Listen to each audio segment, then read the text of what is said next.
बिस्मिल्लाहिर्रहमानिर्रहीम अस्सलाम वालेकुम। किड्स लंच बॉक्स हो या टी टाइम, कबाब हर ही मौके पर बहुत पसंद किए जाते हैं और अगर ये कबाब मुख्तलिफ फ्लेवर्स में मिल जाए तो क्या ही कहने हैं। आज मैं आपके साथ रेसिपी शेयर कर रही हूँ मलाई कबाब की, जिसमें मैं बिना बिना आलू के बहुत ही मजेदार मुंह में घुल जाने वाले कबाब रेडी करके दिखाऊंगी। मगर इससे पहले चैनल पे नए हैं तो चैनल को सब्सक्राइब कर लीजिए और अगर मुझे फेसबुक से देख रहे हैं तो फॉलो कर लीजिए। इन कबाबों के लिए ले रही हूँ मैं 2 ब्रेड स्लाइसेस। ये बिल्कुल ही फ्रेश ब्रेड है क्योंकि हमें मलाई कबाब बनाने हैं, तो इसलिए फ्रेश सी ब्रेड ली है। इसमें मैं ऐड कर रही हूँ थोड़ा सा पानी। ब्रेड को बहुत ज़्यादा सोक नहीं करेंगे, बस इतना कि इसकी ड्राइनेस खत्म हो जाए। तो फिर मैंने पहले इसमें 2 टेबल स्पून पानी ऐड किया, फिर मैंने इसमें तकरीबन 3 टेबल स्पून पानी और ऐड किया। इतना पानी ऐड करने के बाद मैंने इस ब्रेड को अच्छी तरीके से सोक कर लिया है और सोक करके मैं इसे एक तरफ रख दूंगी। 300 ग्राम बोनलेस चिकन लिया है मैंने और उसे हाफ टी स्पून नमक और हाफ टी स्पून अदरक लहसुन के साथ बॉईल कर लिया था। बॉइल्ड चिकन को ऐड करेंगे चॉपर में और इसके साथ जो ब्रेड हमने सोक करके रखी हुई है ना, उसको हम इसमें ऐड कर देंगे। स्पाइसेस ऐड करते हैं इसमें 1 टीस्पून नमक, 1 टीस्पून काली मिर्चों का पाउडर, 1 टीस्पून चिली फ्लेक्स। आप चाहें तो यहाँ पर चिली फ्लेक्स की क्वांटिटी कम भी कर सकती हैं। 1 टीस्पून अदरक लहसुन का पेस्ट, 2 हरी मिर्चें और थोड़ा सा हरा धनिया ऐड करेंगे।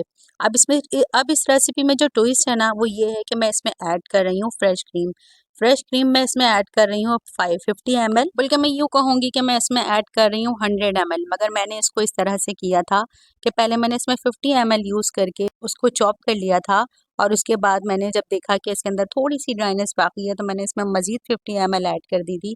तो कंप्लीट मिलाकर मैंने इसमें 100 ml क्रीम यूज़ की है और 100 ml क्रीम यूज़ करते हुए ये बटर बिल्कुल भी पतला नहीं होगा, बहुत आराम से आप इसको यूज़ कर सकती हैं। क्रीम मैंने यूज़ की थी यहाँ पे ऑल पर्स की और मेरी क्रीम चूँकि फ्रीज हुई हुई थी इसलिए दानेदार टेक्सचर में है, लेकिन अगर आप फ्रेश यूज़ करेंगे तो आपकी क्रीम बिल्कुल फ्लफी टेक्सचर में होगी। सो डोंट वरी, आप आराम से 100 ml क्रीम इसमें यूज़ कर सकती हैं। 100 ml क्रीम मतलब कि हाफ पैकेट इसमें जाएगा।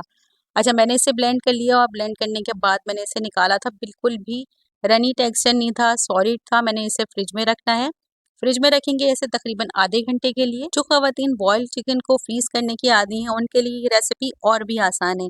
यानी कि अगर आप चाहें तो आप इसे इफ्तार में भी रेडी करके रख सकती हैं। देखें, फ्रिज से निकाला है, बहुत अच्छी तरीके से होल्ड हो रहे हैं। बहुत जैसी चाहें शेप दे लें, बहुत अच्छी सी कोई भी शेप दे लें जो आपके बच्चों को पसंद हो, जो आपको घर वालों के लिए पसंद हो, उसे शेप दे लीजिए। अच्छा, इसमें मैंने स्पाइसेस चूंकि कम ऐड किए थे, इसकी कोटिंग में थोड़ा सा फ्लेवर ऐड किया है। ऐसे कि अंडे के अंदर मैं इसमें ऐड कर रही हूँ 1 टेबल स्पून सराचा सॉस। अच्छा, अगर आपके पास सराचा सॉस अवेलेबल ना होना तो आपके पास कोई भी हॉट सॉस होगा वो इसमें ऐड कर सकती हैं। साथ ही साथ 2 टेबल स्पून पानी ऐड करेंगे। पानी ऐड करके फेंटने से अंडे में तार नहीं बनता और बहुत आसानी से हम इसको कोट कर पाते हैं। तो इसमें मैं अंडा ऐड कर रही हूँ और अंडा ऐड करके इसको अच्छे से फेंट लेंगे। फेंटने के बाद जो भी हमने कबाब बनाकर रखे हैं ना, उसको हम इसमें कोट करेंगे। अच्छे से कोट करने के बाद हम इसे ब्रेड क्रम्ब में कोट करेंगे और अब ये है वो स्टेज जहाँ पर आप इसे चाहें तो फ्रीज भी कर सकती हैं। मगर मैं यहाँ फ्रीज नहीं करूँगी बल्कि करूँगी फ्राई, और वो भी ऑयल में। एंड ट्रस्ट मी, ये रेसिपी आपके बच्चों को बहुत पसंद आने वाली है। दोनों तरफ से गोल्डन ब्राउन होने के बाद निकालें और इसे गर्मा गर्म पेश कर दें। तो मैंने तो बना लिया अपने लिए मलाई कबाब, अब आपकी बारी है।